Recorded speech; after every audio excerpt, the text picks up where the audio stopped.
मैं आपसे पूछना चाहता हूं कि आज हम पूरा देश मिलके, सारी सरकारें मिलके अपने देश के बच्चों को रोजगार देने में असमर्थ हैं।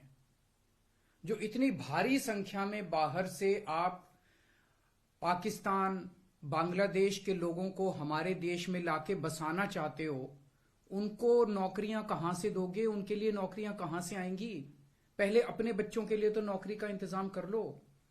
ये मेरा कल मूल प्रश्न था। उनके लिए घर कहां से आएंगे जो आप इतनी बड़ी संख्या में पाकिस्तान से, बांग्लादेश से लोगों को लाके अपने देश में बसाना चाहते हो, माइग्रेशन करवाना चाहते हो? वो उनके लिए घर, उनके लिए नौकरियां, उनके लिए संसाधन कहां से आएंगे?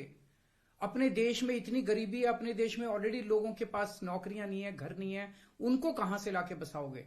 जो इलीगल माइग्रेंट आते थे, जो घुसपैठिए हमारे देश के अंदर आते थे, वो डरते थे कि अगर आ गए तो हमें निकाल देंगे, हमें पकड़ लेंगे, हमें जेल में डाल देंगे। उन्हें डर रहता था क्योंकि वो इलीगल थे। अब आप ये कानून लाके उनको लीगल बना रहे हो। अब उनका डर खत्म हो जाएगा। पूरे तीनों देशों के अंदर अब मैसेज ये है कि भारत सरकार अब जो है इन तीनों देशों के घुसपैठियों को लीगल करने जा रही है। तो ये 2014, आज आप 2014 वालों की बात कर रहे हो, कल आप 2019 के पहले वालों की बात करोगे, फिर ये डेट एक्सटेंड करके 2024 कर दोगे, क्योंकि घुसपैठिए तो आ ही रहे हैं। आपने रोहिंग्यों की बात की, ये तो आप ही के टाइम में आए थे। ये तो 2014 के बाद आए हैं सारे रोहिंग्ये।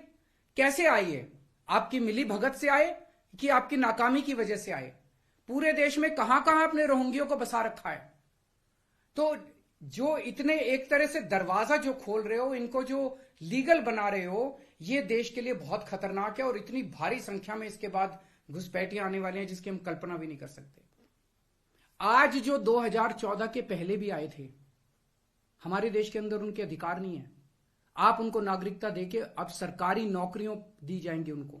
पाकिस्तान से आए हुए घुसपैठियों को हमारे देश के अंदर अब सरकारी नौकरियां दोगे आप। उनको उनके राशन कार्ड बनाएंगे हम लोग।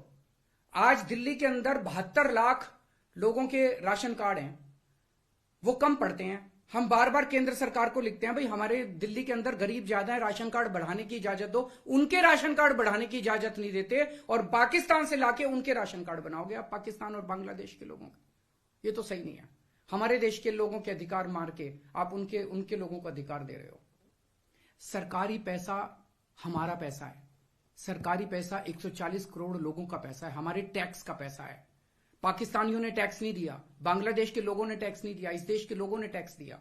इस देश के लोगों के टैक्स का पैसा आप पाकिस्तान और बांग्लादेश के लोगों को यहां लाके उनको बसाने में खर्च करना चाहते हो। यह मंजूर नहीं है इस देश के लोगों को। कृपया इसको, मैं पूरी विनम्रता के साथ बोल रहा हूं कि कृपया इसको समझने की कोशिश कीजिए।